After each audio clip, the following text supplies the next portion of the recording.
Meus irmãos, vamos abrir a Bíblia no Salmo de número 14, para lermos esse texto da palavra do nosso Deus, para a nossa instrução. Salmo 14, este é um salmo bastante conhecido, muito citado pelo povo de Deus.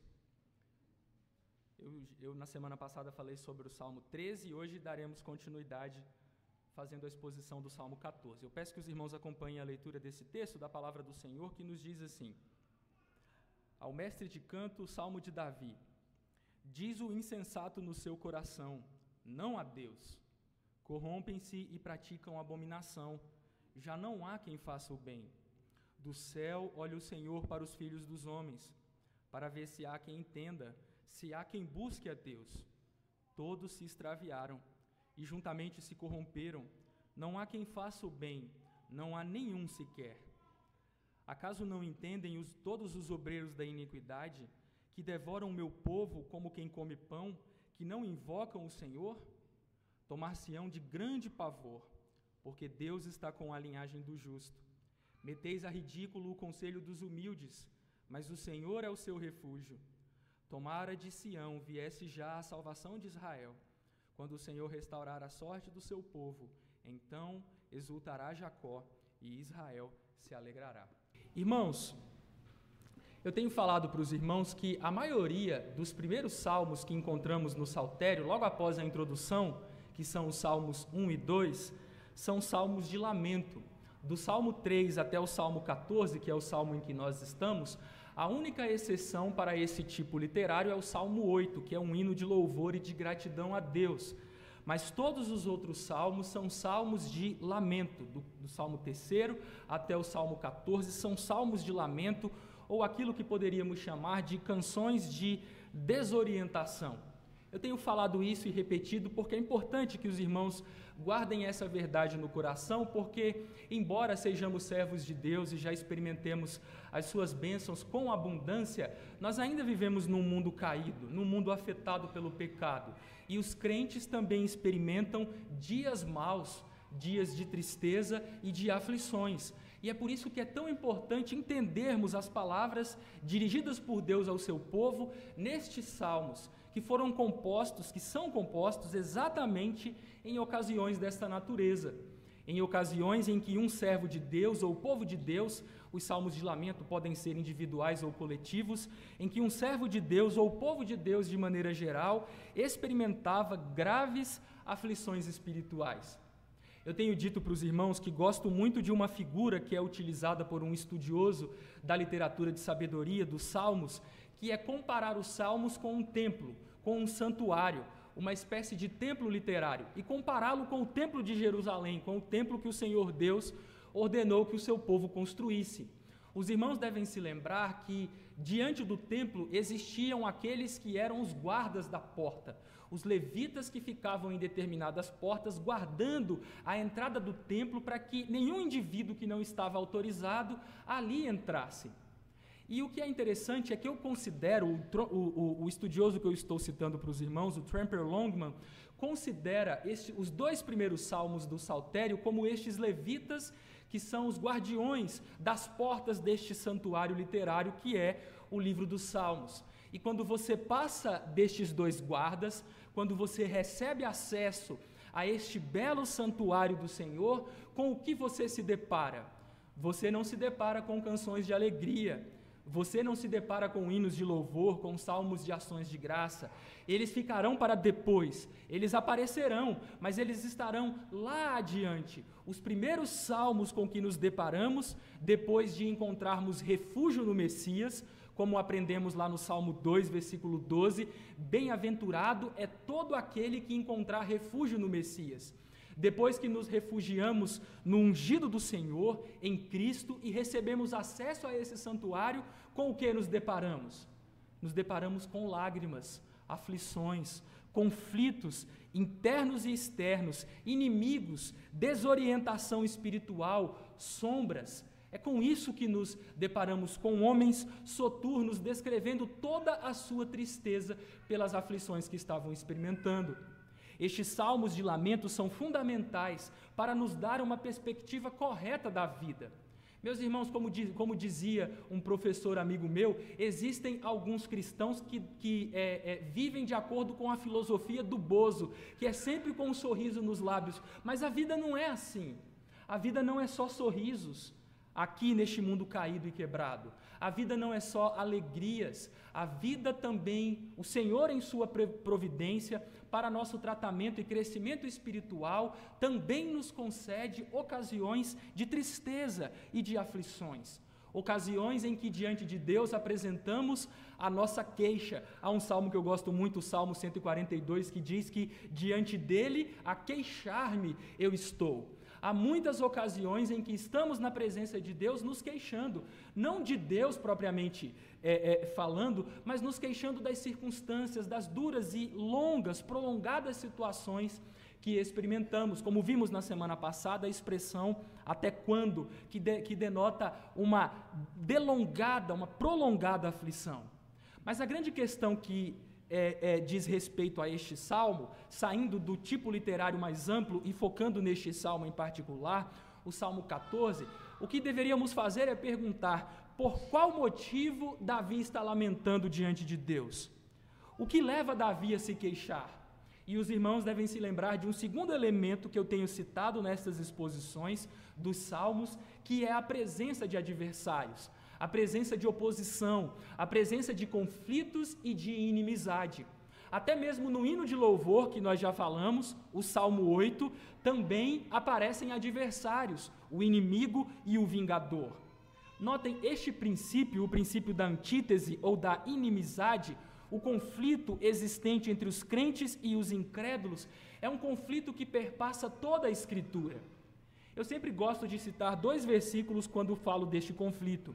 Eu gosto de citar Romanos 12, versículo 18, e o Salmo 120, versículos 6 e 7. E por qual razão eu gosto de citar estes versos? Porque os crentes são aqueles que procuram a paz. No que depender de vós, tende paz com todos os homens. Os crentes desejam a paz. Os crentes não querem a guerra, não querem entrar em conflito com as pessoas. Mas o Salmo 120, versículos 6 e 7, nos diz o seguinte: já há tempo demais que habito com os que odeiam a paz. Sou pela paz, quando porém eu falo, eles teimam pela guerra. Infelizmente, embora os crentes desejem a paz, procurem a paz, amem a paz, eles habitam no meio de pessoas que a odeiam, que odeiam a paz. E mesmo quando os crentes são pela paz, estes homens maus e perversos teimam pela guerra. Meus irmãos, há um conflito irreconciliável entre os crentes e os incrédulos, porque os incrédulos não querem a paz, eles não são do príncipe da paz, eles não creem no príncipe da paz e eles não têm o Deus da paz em seus corações. E é por essa razão que existe conflito. E na época em que Davi escreveu este salmo, Davi estava lamentando diante de Deus porque há ocasiões. E vejam, isso pode parecer estranho para nós, mas isso é verdade. Há ocasiões em que os ímpios parecem levar a melhor no conflito. Há um conflito entre os ímpios e os crentes. Quem vai vencer esse conflito? A vitória é certa, o Senhor vai nos conceder a vitória. Mas há ocasiões em que os ímpios parecem levar a melhor, em que os ímpios parecem vencer e até mesmo subjugar com tirania os servos de Deus. É isso que encontramos neste Salmo 14. No versículo 4, o Senhor Deus diz assim em sua palavra, que existiam homens no meio do povo de Deus que devoravam o seu povo como quem come pão. Vejam que situação difícil.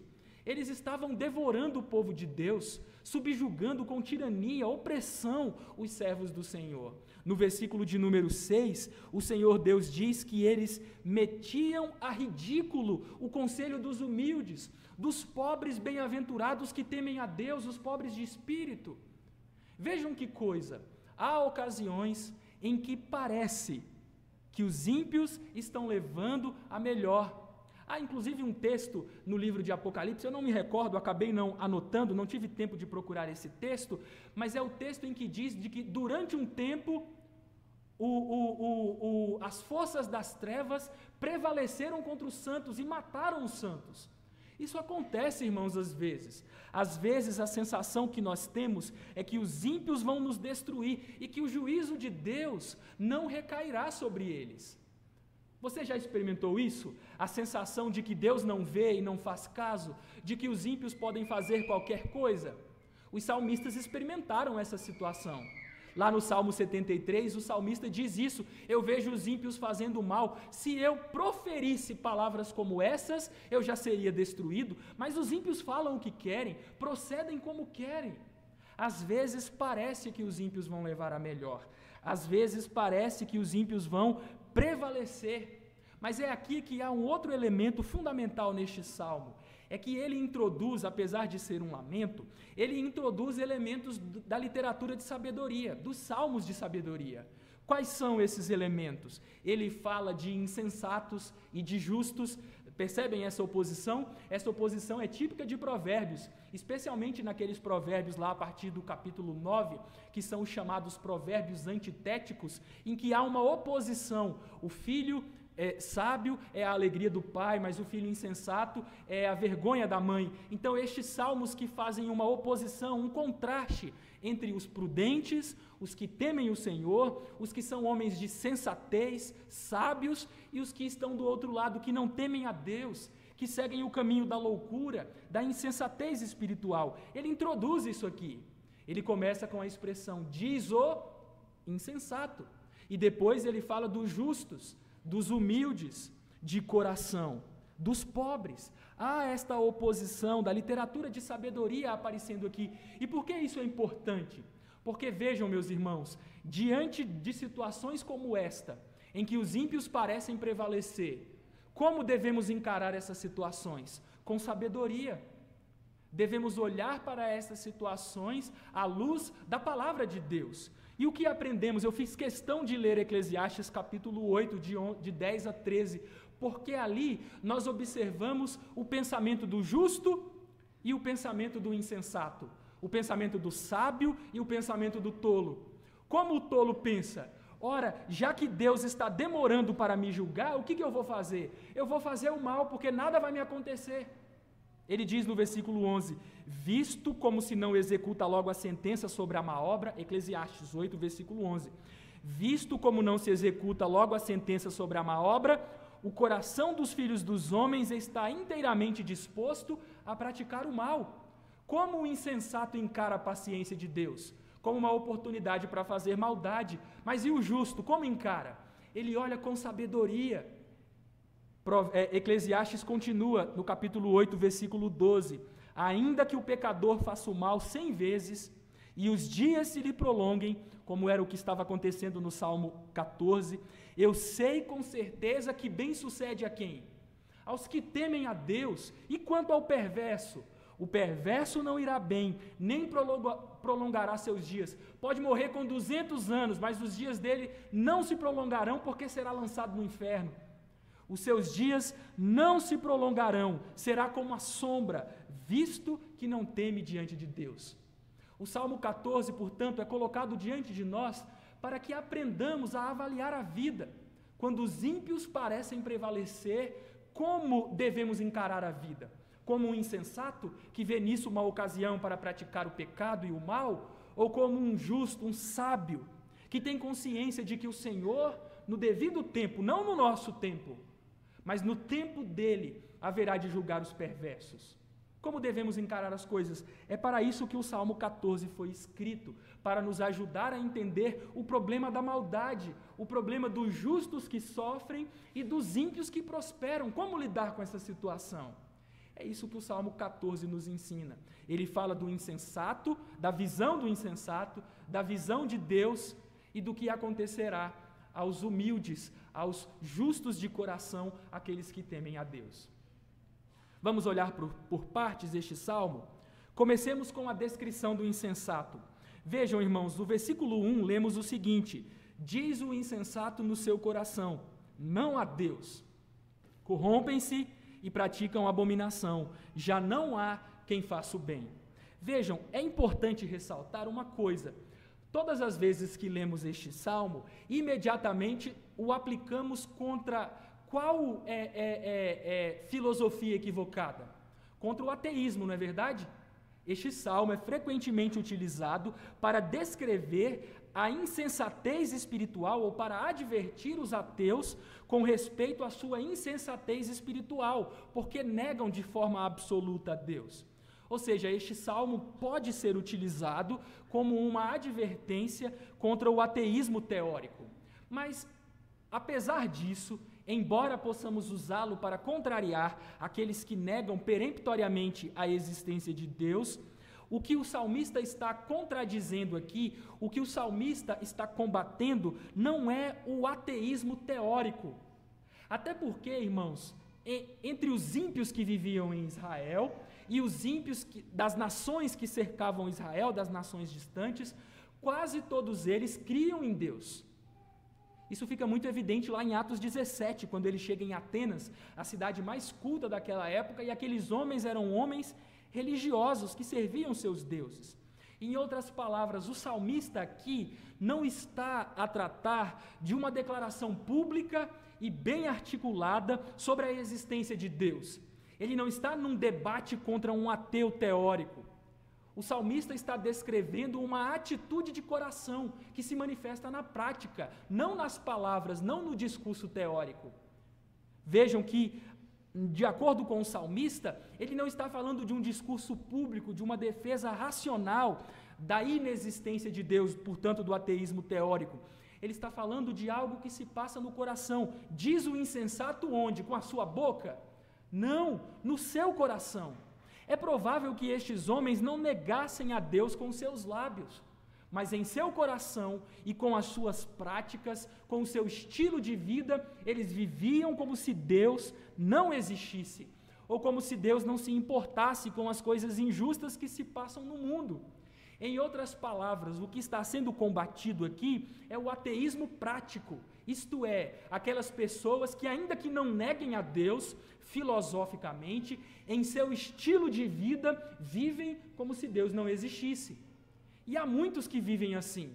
Dentro da igreja, Davi está falando de pessoas que viviam em Israel. Eles professam a Deus com seus lábios, mas em sua vida, como vivem? Como se Deus não existisse. Eu fiz questão de ler o Salmo de número 10, porque ele lida com o mesmo problema, ele lida com a mesma situação. Lá no versículo 4 do Salmo 10, Davi descreve, o salmista descreve o ímpio como aquele que não há Deus, são todas as suas cogitações. E ele está falando de alguém que nega absolutamente a existência de Deus? Não, ele diz mais no versículo 11 do Salmo 10, diz ele no seu íntimo: Deus se esqueceu, virou o rosto e não verá isto nunca. E no versículo 13 do Salmo 10, por que razão despreza o ímpio a Deus, dizendo no seu íntimo que Deus não se importa? Então vejam que o que está aqui no Salmo 14 e que é desenvolvido na postura do ímpio de maneira mais alargada, mais extensa no Salmo 10, não é a negação absoluta de Deus, mas é o estilo de vida que não leva Deus em consideração e que despreza o Senhor e o seu juízo. São homens que vivem na prática do pecado porque pensam o seguinte: eu posso pecar, eu posso fazer o que eu bem entendo, porque Deus não se importa. Deus virou o rosto, nunca verá isso. Deus não se importa com essas coisas. Deus se esqueceu, eu posso praticar o mal, que nada me acontecerá. É desse tipo de vida, desse estilo de vida, que o salmista está falando. É desse estilo de vida que a palavra de Deus, contra esse estilo de vida, a palavra de Deus muitas vezes nos adverte. No profeta Sofonias, nós encontramos um exemplo dessa insensatez, deste insensato que vive como se Deus não existisse. Lá em Sofonias capítulo 1, versículo 12, nós lemos o seguinte: naquele tempo, esquadrinharei a Jerusalém com lanternas, e castigarei os homens que estão apegados à borra do vinho, e dizem onde? No seu coração, percebem?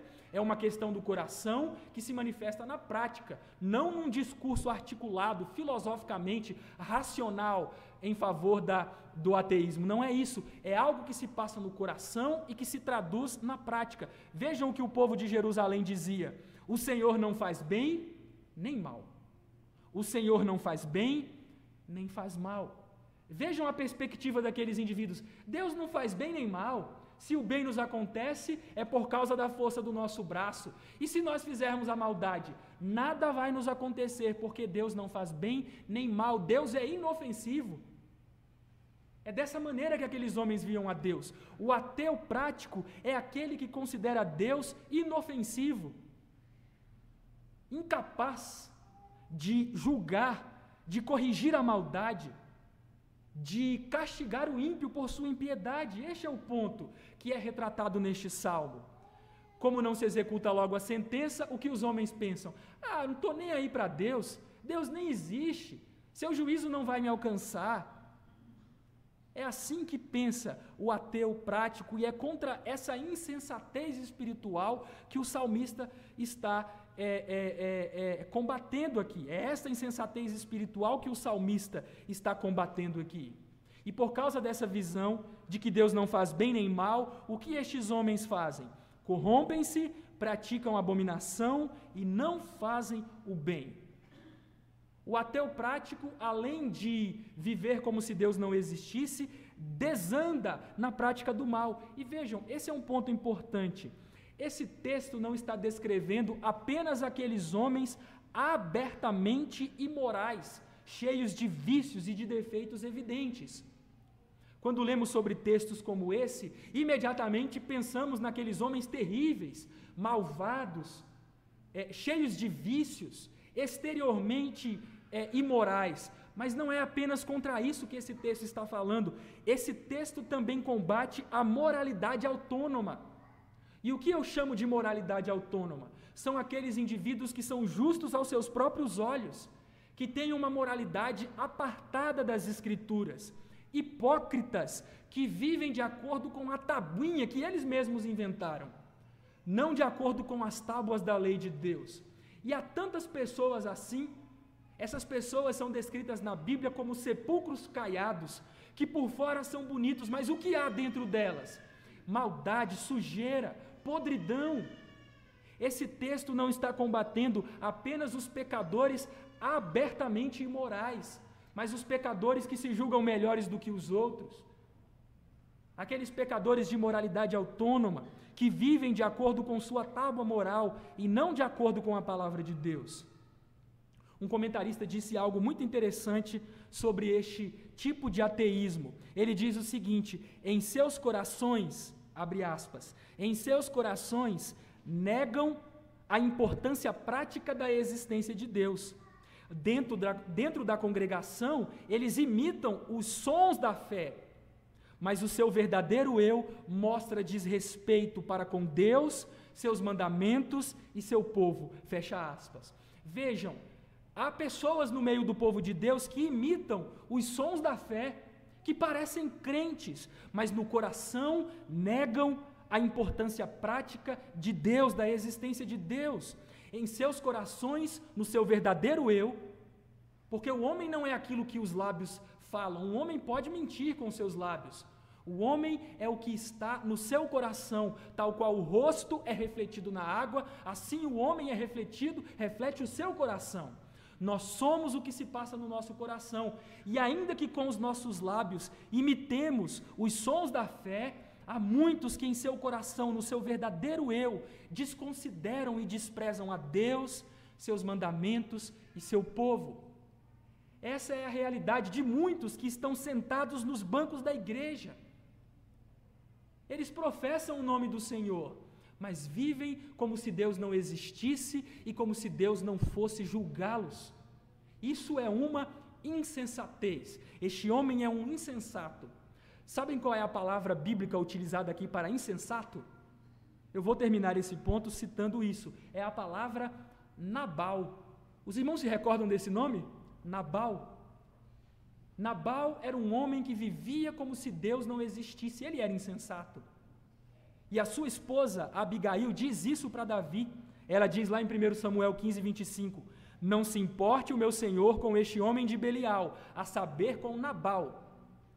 Porque o que significa o seu nome? Ele é. Nabal é o seu nome, e a loucura está com ele. Nabal era um homem rico e que odiava o povo de Deus. Quando Davi lhe pediu ajuda, o que Nabal fez? Recusou. Nabal era um homem insensato. É isso que Nabal significa. Este homem é um insensato, vive como se Deus não existisse, desprezando o Senhor, desprezando os mandamentos do Senhor, desprezando o povo do Senhor. Há uma história no Novo Testamento que fala desse ateísmo prático, que é a história do rico insensato, a parábola do rico insensato. Os irmãos devem se recordar dessa parábola, quando Jesus fala dos homens que viviam em busca de riquezas, e ele conta a história de um rico fazendeiro judeu que plantou, a sua plantação produziu em abundância, ele derrubou todos os seus celeiros, construiu novos, encheu os celeiros, e o que disse para si mesmo? Porque o insensato não fala com Deus, fala consigo mesmo, ele fala consigo mesmo: agora a minha alma pode se descansar e regalar, porque eu tenho guardado para muitos anos. E o que Deus diz a essa pessoa? Louco, insensato, esta noite te pedirão a tua alma. Pode parecer tardio, mas o juízo de Deus virá contra todos aqueles que vivem insensatamente, como se Deus não existisse. E um dia os insensatos ouvirão da boca do Senhor: louco, esta noite eu vou pedir a sua alma. E o que tens guardado, para quem será? O insensato haverá de comparecer perante a presença do Deus que ele vive como se tal Deus não existisse. Esta é a descrição do insensato. Mas depois nós vamos para os versículos 2 e 3 e vemos a avaliação divina. Como Deus avalia esta situação? O insensato pensa que Deus nada faz. Mas e o que dizer de Deus? Como Deus lida com essa situação? Estariam os insensatos corretos? Eles podem viver na prática do mal, porque no final das contas Deus faz pouco caso disso? Estaria isso correto? Certamente não. Deus é descrito como alguém que está numa posição privilegiada. Quando você quer enxergar longe, para que lugar você vai? Você vai para um lugar baixo ou você vai para um lugar alto? Nós vamos para um lugar alto, não é verdade? Quando queremos que nossa visão alcance um ponto muito distante, para que lugar nós vamos? Nós vamos para um mirante, para um lugar alto. E notem que o texto bíblico diz que Deus está no mais elevado dos mirantes. Deus está nos céus, de uma posição completamente privilegiada. O Senhor olha para os filhos dos homens. Os ímpios pensam que Deus se esqueceu, que Deus virou o rosto e que nada verá, mas dos céus o Senhor baixa o seu olhar para ver os filhos dos homens, sondá-los e procurar se há alguém que entenda e que busque a Deus. Percebem que insensatez? Você pensa que Deus não vê? Saiba de uma coisa: Deus está na posição mais privilegiada. Dos céus Ele contempla todos nós, e nos avalia. Ele busca, Ele procura para ver se há quem entenda e quem busque o Senhor. E o que Deus encontra? O que Deus acha? Deus acha alguém que o busque? Alguém que entenda?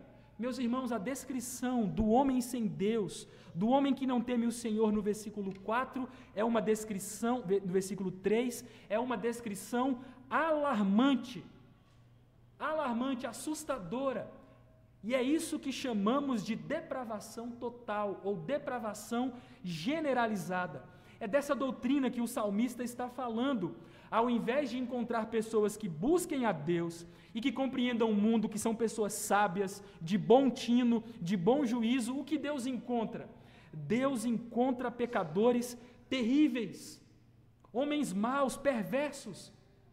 E a avaliação de Deus destes homens nos é dada em 3 declarações. Vejam, a primeira: eles se extraviaram, eles se desviaram de Deus, eles apostataram do Deus verdadeiro e da verdade.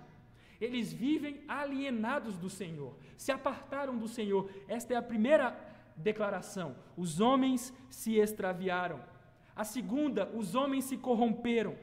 Além de se afastar do Senhor, eles são moralmente corrompidos, vivem na prática do pecado. O mesmo verbo aqui utilizado como corrupção, eles se corromperam, é utilizado na descrição de Elifaz, Lá em Jó, capítulo 15, versículo 16, quando ele descreve o homem corrupto, ele diz assim: quanto menos o homem que é abominável e corrupto, que bebe a iniquidade como a água. Essa é uma descrição perfeita do homem sem Deus. É um homem corrupto que bebe a iniquidade, a maldade, como se fosse água, que faz da maldade uma necessidade semelhante à água. Mas vejam que Deus não apenas descreve o que o homem faz. A terceira declaração descreve o que o homem deixa de fazer, ou aquilo que o homem não faz. O que o versículo 3 diz? Os homens não fazem o bem, não há quem faça o bem, não há nenhum sequer. Vejam, meus irmãos, é interessante notar uma coisa, que aqui o salmista não está falando do bem da perspectiva humana, o bem civil ou o bem público. Ele está falando do bem espiritual, daquilo que agrada a Deus. E nossa confissão de fé nos ajuda a entender essa verdade. Não há quem faça o bem. Isso não significa que nenhum homem não faça uma coisa boa para outra pessoa. Mas isso, da perspectiva bíblica, é espiritualmente bom? Esse é o ponto. Vejam o que nossa confissão de fé diz no capítulo 9, no parágrafo 2º, que é o capítulo do livre-arbítrio. Ela diz o seguinte: o homem, em seu estado de inocência, antes do pecado, tinha liberdade e poder para querer e fazer o que era bom e agradável a Deus, mas ainda de forma mutável. Vejam, antes da queda, no estado de inocência ou de santidade, o homem tinha o poder de querer e fazer o que era bom e agradável a Deus. Esse é um ponto fundamental. Bom é aquilo que é agradável a Deus. Agora vejam na sequência, no capítulo 9 de nossa confissão, no 3º parágrafo. O homem, por sua queda num estado de pecado, perdeu completamente toda a capacidade de vontade para qualquer bem espiritual que acompanhe a salvação. Antes da queda, podíamos fazer o que era agradável a Deus, mas e depois da queda? Perdemos completamente a vontade e a capacidade de fazer qualquer bem espiritual que agrade a Deus.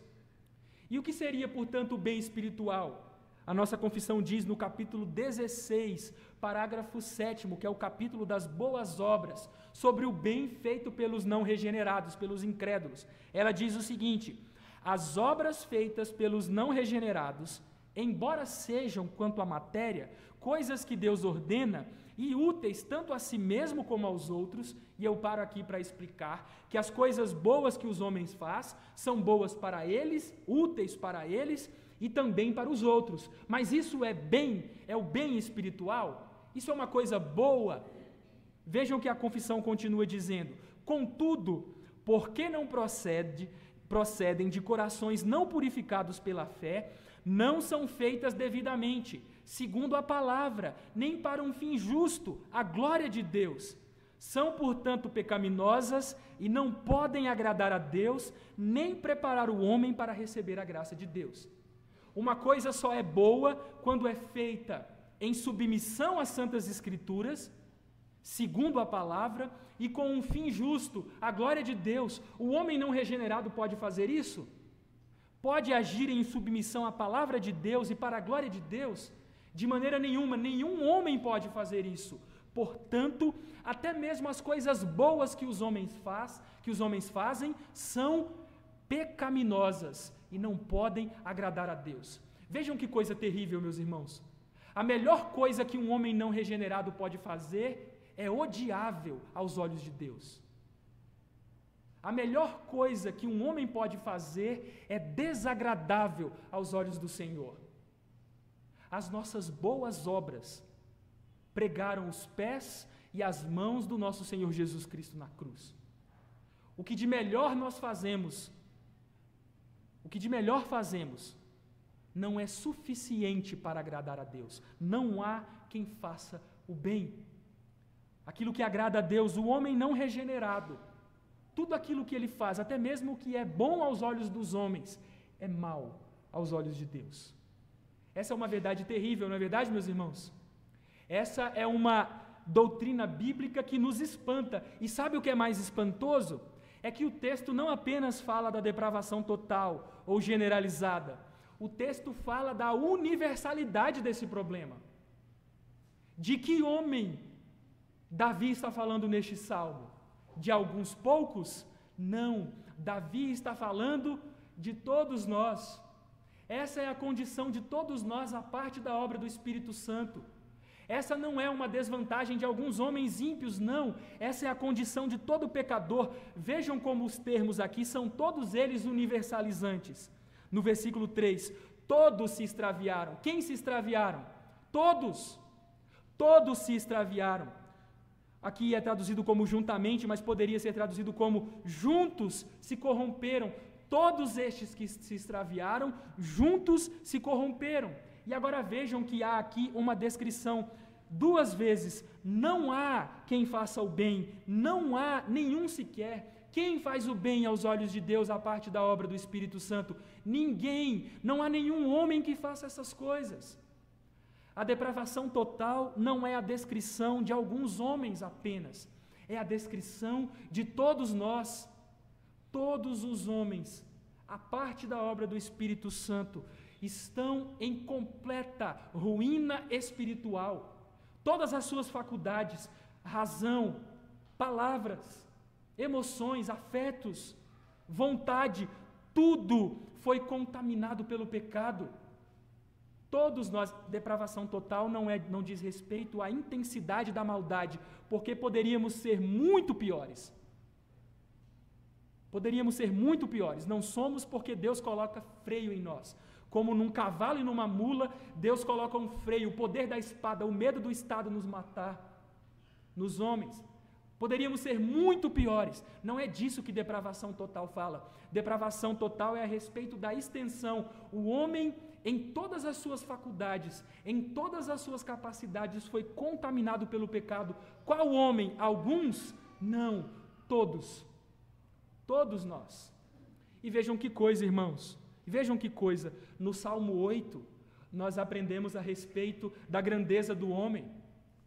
O homem, que é o homem?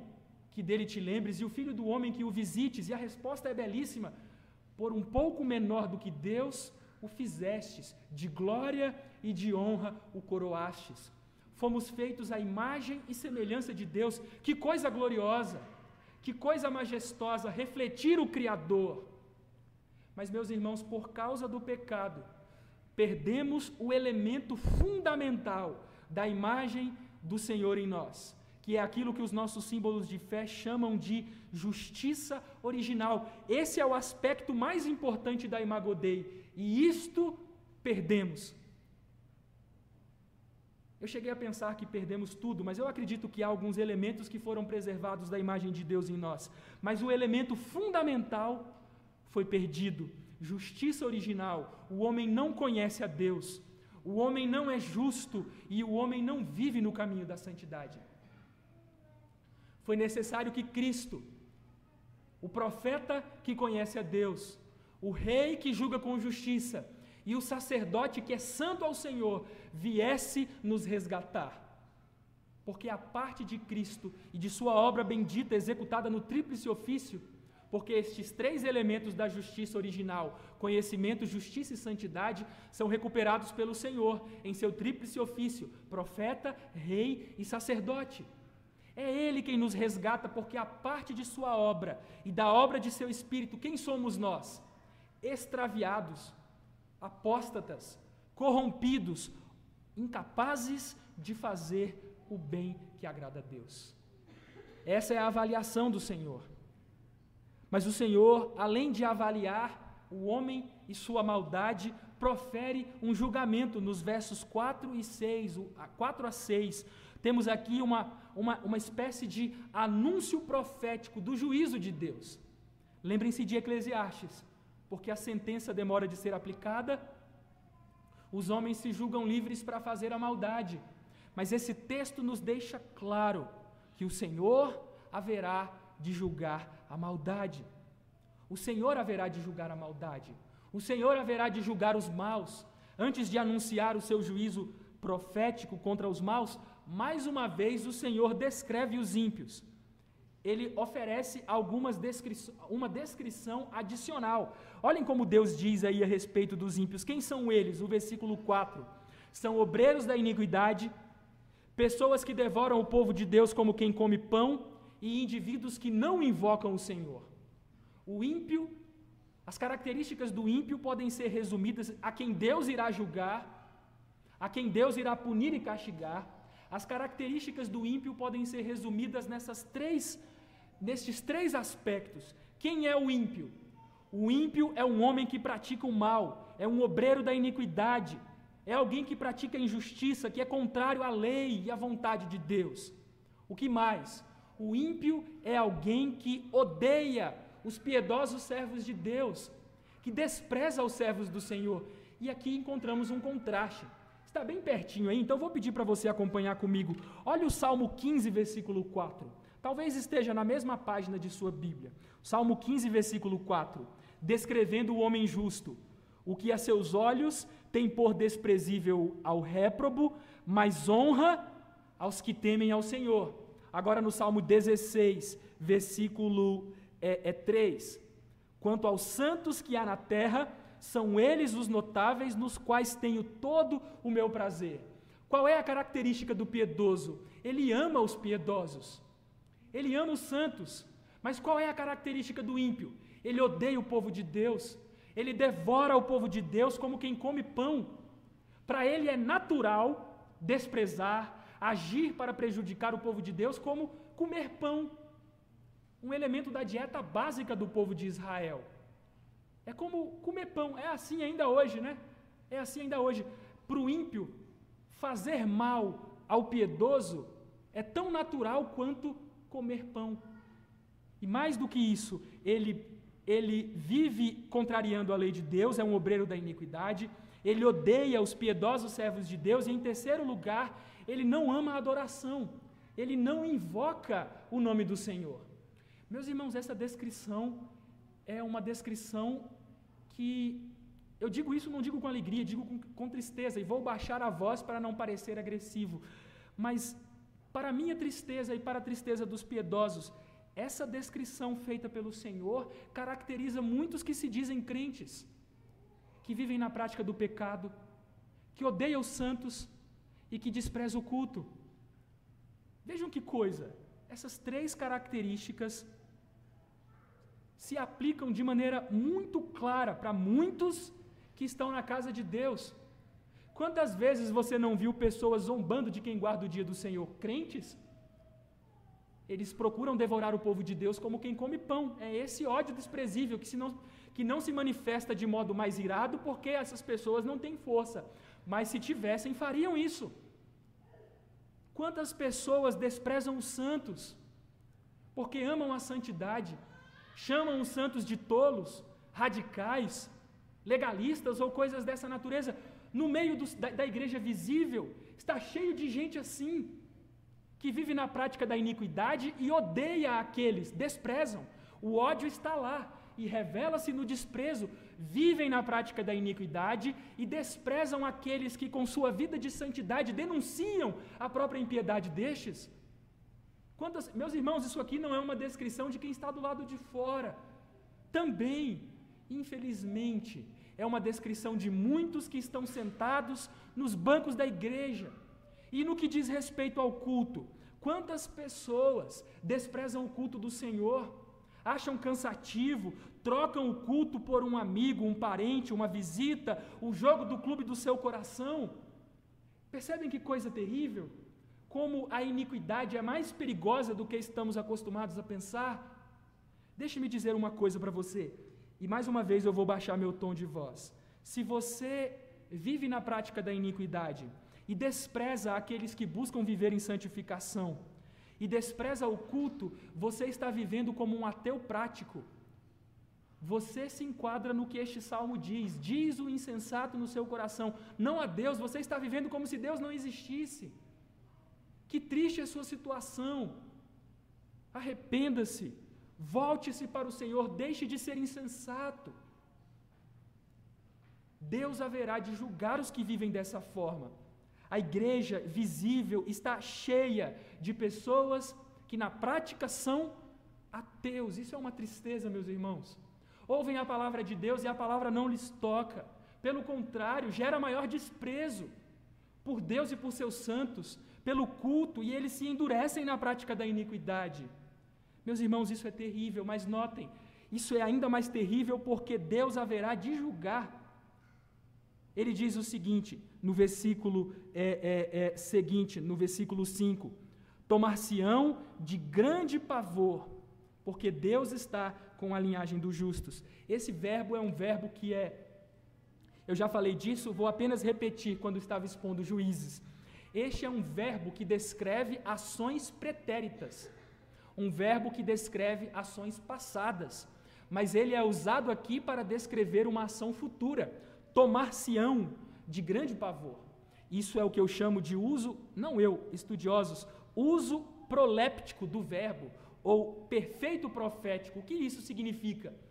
É que uma ação ainda por acontecer é tão certa que podemos dizer que essa situação já aconteceu. É como se o salmista estivesse dizendo aqui, eles já foram tomados de grande pavor. Isso é futuro, mas é tão certo que vai acontecer, que ele trata dessa situação como se já tivesse acontecido. Ele inclusive usa um advérbio que poderia ser traduzido assim, vejam, uma exclamação, uma interjeição, vejam, é como se o salmista estivesse dizendo assim, eu posso ver que os ímpios serão julgados, isso é certo. Os insensatos que desprezam a Deus e seu povo, e que vivem na prática da iniquidade, estes serão julgados, tomados de grande pavor. O temor que Deus lhes infundirá no coração será um temor, não aquele bom temor, que procede de um coração que descansa diante do Senhor, de um coração temente, reverência, não é isso, é um temor aterrorizante. O juízo de Deus virá e estes homens serão aterrorizados. Aterrorizados, cuidado. Se você é uma pessoa dentro da igreja, vivendo como um ateu prático, cuidado, vejam, o juízo de Deus virá. E ele é tão certo que pode ser descrito como já tendo acontecido. É sério, meus irmãos. A palavra de Deus não é brincadeira, a palavra de Deus é séria. Mas infelizmente muitos brincam com ela. E por que Deus haverá de julgar? Há duas expressões belíssimas na segunda parte do versículo 5. Porque Deus está com a linhagem do justo. E na segunda parte do versículo 6, mas o Senhor é o seu refúgio. Os ímpios que desprezam a Deus estão desprezando o próprio Deus, porque Deus está com o seu povo, Deus está com a linhagem do justo, Deus é o seu refúgio. Meus irmãos, saibam de uma coisa, os verdadeiros crentes têm uma identificação tal com o Senhor, que quando eles são desprezados ou perseguidos, Deus é desprezado, Deus, na pessoa de seu filho, é perseguido. Por que eu estou dizendo, inclusive usando perseguição para isso? Porque tem um exemplo disso na Bíblia. Os irmãos se recordam quando Saulo de Tarso estava indo em direção a Damasco, o que o Senhor Jesus Cristo disse para ele? Em nossa tradução está Saulo, mas no texto grego é apenas uma transliteração do nome hebraico, Saul. Ali estava ocorrendo uma espécie de recapitulação da perseguição de Saul a Davi. Vejam que coisa. Jesus diz assim, Saul, Saul, por que me persegues? Saulo estava perseguindo quem? A igreja. Mas ao perseguir a igreja, quem Paulo estava perseguindo? O Senhor Jesus Cristo. Para os ímpios que desprezam o povo de Deus, o Senhor tem uma palavra. Deus está com a linhagem do justo.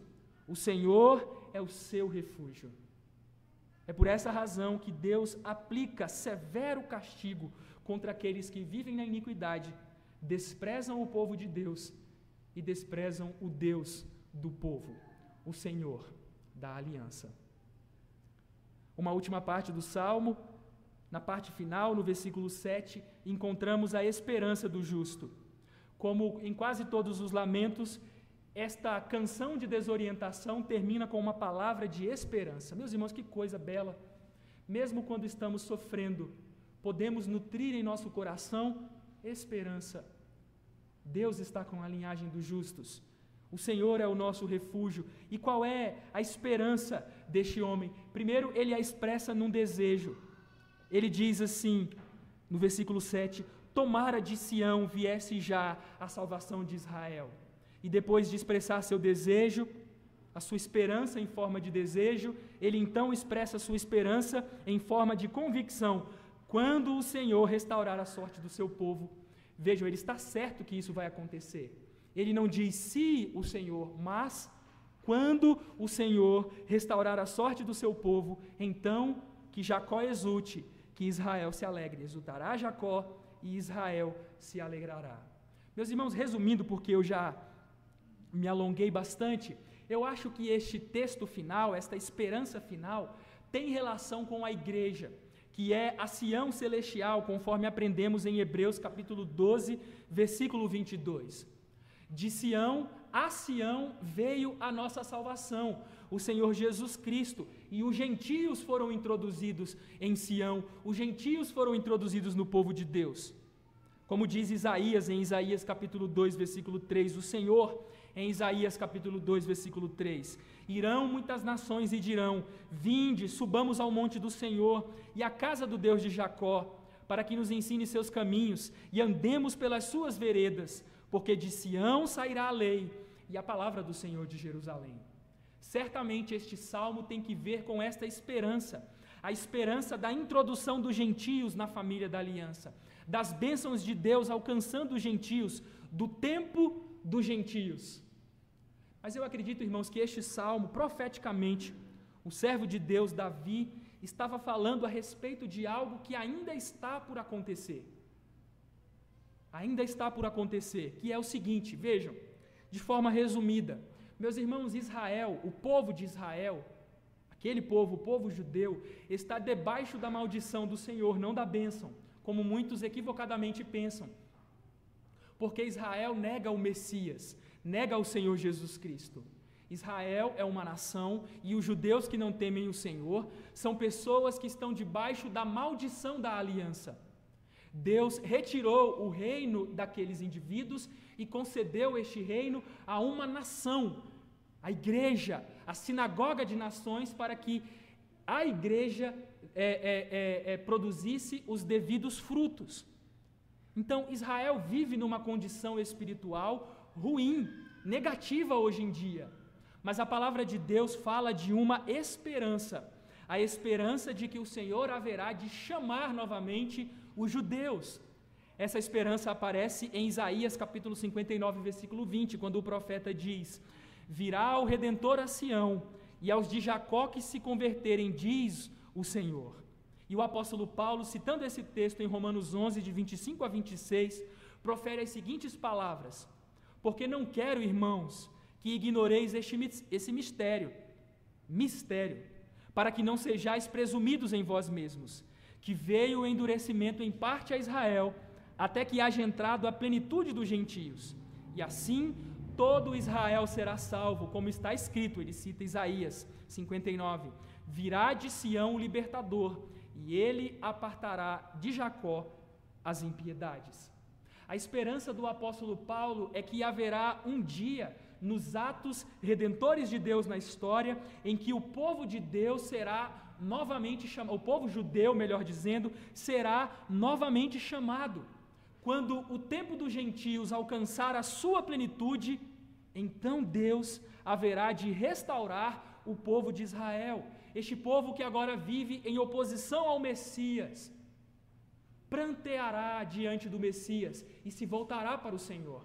E esta esperança, esta bendita esperança do sucesso, do avanço do reino de Deus, alcançando os gentios e depois trazendo Israel de volta para o Senhor, esta esperança nos é ensinada na pergunta 191 do nosso catecismo, que trata sobre a segunda petição. Vejam, eu não estou ensinando aqui dispensacionalismo, essa teologia equivocada, mas vejam o que diz o nosso catecismo, pergunta 191. O que pedimos na segunda petição?